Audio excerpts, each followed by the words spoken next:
एक दिन महात्मा जी अपने शिष्यों को उपदेश दे रहे थे।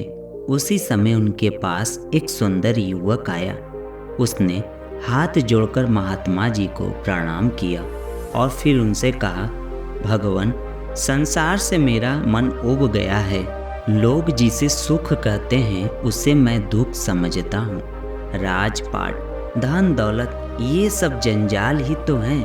अब मेरी इच्छा है कि मैं सन्यासी हो जाऊं, आपकी सेवा में रहूं और भगवान का भजन कर जीवन के बाकी दिन बिताऊं। कृपा कर आप मुझे अपना शिष्य बना लीजिए। मैं बहुत दूर देश से आ रहा हूँ। कचम्ब देश का राजकुमार हूँ। जैत्र सिंह मेरा नाम है। महात्मा बुद्ध ने उसे जवाब दिया, तुम्हारा विचार तो ठीक है, पर अभी तुम मेरे शिष्य होने योग्य नहीं। मैं तुम्हें शिष्य न बना सकूंगा।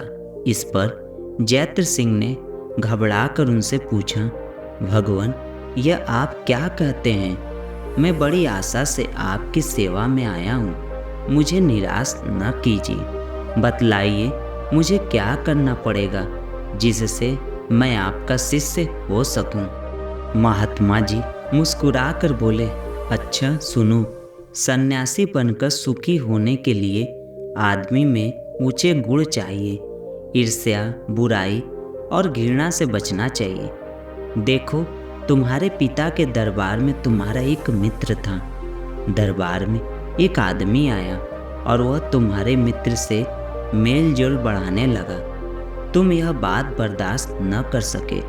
तुमने उससे घृणा की और बेचारे को अपने मित्र से मित्रता न करने दी। सोचो तो वह आदमी तुम्हारे मित्र से प्रेम बढ़ा रहा था। इसमें तुम्हारी क्या हानि थी? बेचारा दुखित होकर चला गया। अब वह तुमसे घृणा करता है। दूसरी बात सुनो, एक बार तुम अपनी स्त्री पर जरा सी बात पर बिगड़ उठे। बेचारी कितनी रोई, गिड़गिड़ाई, पर तुम न पसीजे। तुमने उसे घर से निकाल कर ही चैन लिया। अब वह तुमसे दुखी रहती और घृणा करती है। जो आदमी आदमी से घृणा करता है उसे प्यार नहीं कर सकता। वो सन्यासी बनकर कैसे सुखी हो सकता है? जैत्र सिंह ने सिर झुका लिया और पिता के राज्य में लौट गया। जैत्र सिंह के पिता की मृत्यु हो चुकी थी। लोगों ने जैत्र सिंह को धूमधाम से राजा बनाया। जैत्र सिंह राजा बनकर प्रेम से प्रजा का पालन करने लगा। प्रजा भी उसे खूब चाहने लगी। जैत्र सिंह को बुद्ध देव की बातें लग गई थी। अब उसने अपनी गलतियों को सुधारने का इरादा किया। पहले तो उसने उस आदमी को बुलवाया, फिर अपने अपराध की क्षमा मांगी, उसे एक सुंदर महल रहने के लिए दिया और अपने मित्र से उसकी मित्रता करा दी। फिर जैत्र सिंह ने अपनी रानी को भी बुलवा लिया और उसे बड़े प्रेम तथा आदर से अपने पास रखा। जैत्र सिंह के ये काम देख कुछ मतलबी आदमी नाराज हो गए, पर जैत्र सिंह ने उनकी नाराजगी की जरा भी परवाह न की। तब वे लोग जैत्र सिंह के छोटे भाई को भड़काने लगे। उन्होंने उससे कहा, राजा बनने के योग्य तो आप ही हैं। यदि आप राजा बनने की इच्छा रखते हो तो हम लोग आपकी सहायता करने को तैयार हैं। जैत्र सिंह का भाई उनकी बातों में आ गया। तब सब लोगों की सलाह से आराध नामक एक छत्री को जैत्र सिंह की हत्या करने का काम सौंपा गया।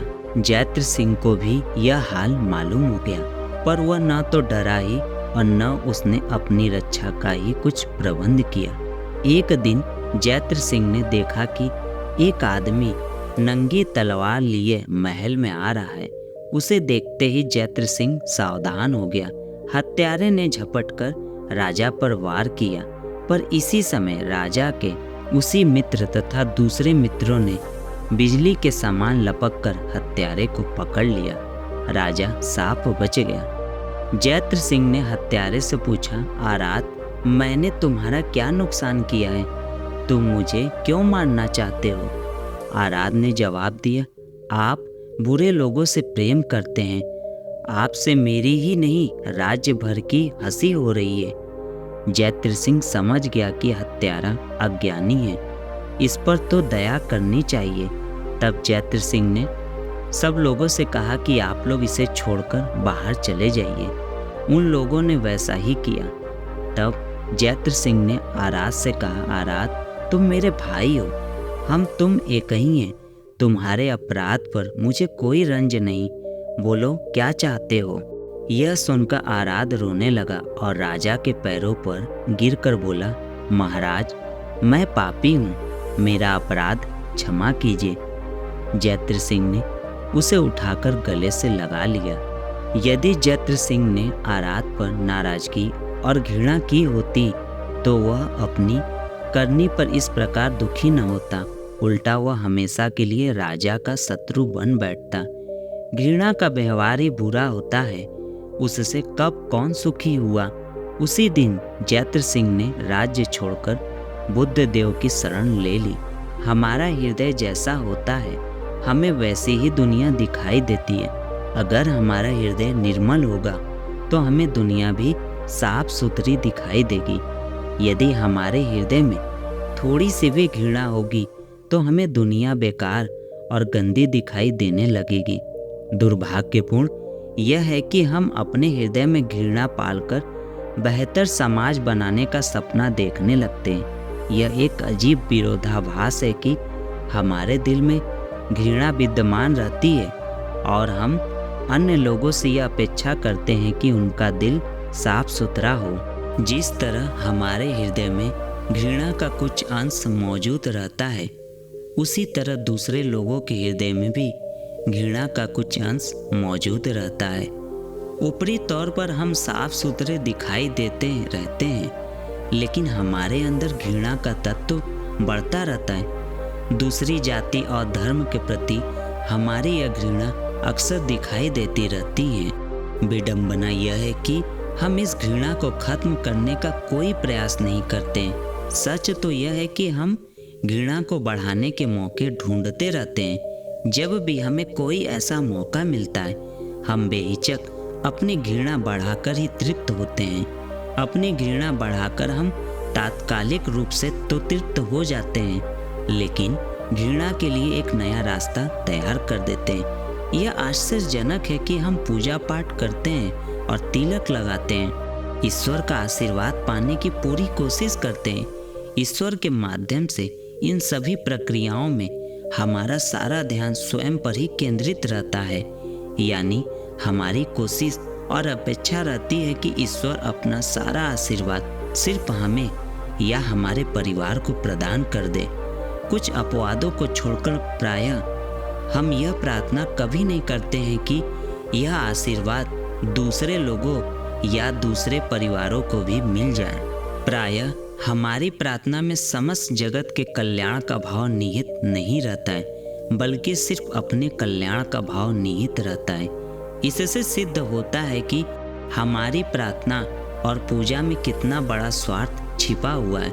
अगर हमारी पूजा में भी सिर्फ अपना स्वार्थ छिपा हुआ है तो इसका अर्थ यह है कि पूजा के समय हमारा हृदय निर्मल नहीं रह पाता है।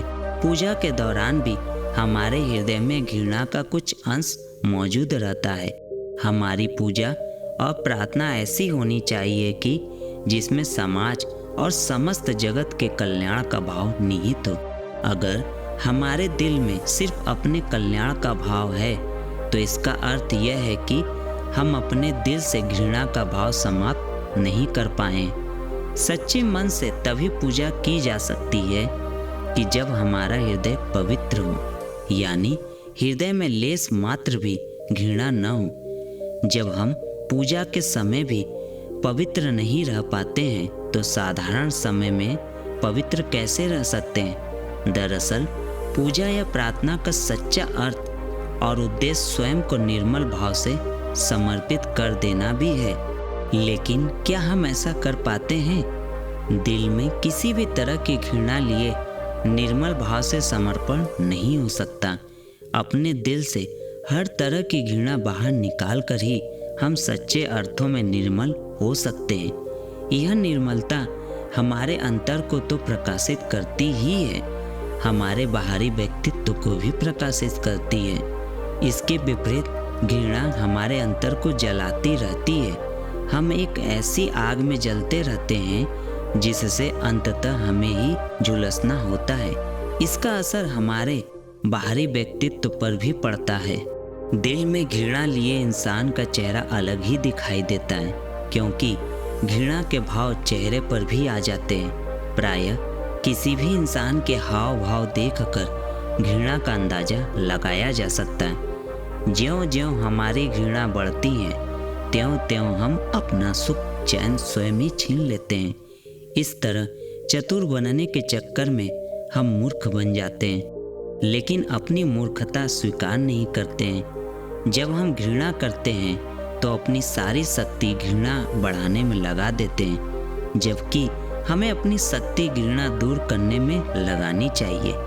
अपने दिल से घृणा हटाकर ही हम सुखमय जीवन जी सकते हैं।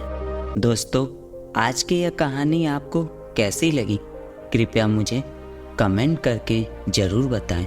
और अगर आपको यह कहानी पसंद आई है तो अपने दोस्तों को ज़रूर शेयर करें। इसी तरह की मोटिवेशनल कहानियों के लिए हमारे चैनल को ज़रूर सब्सक्राइब कर लें। अपना बहुमूल्य समय देने के लिए धन्यवाद।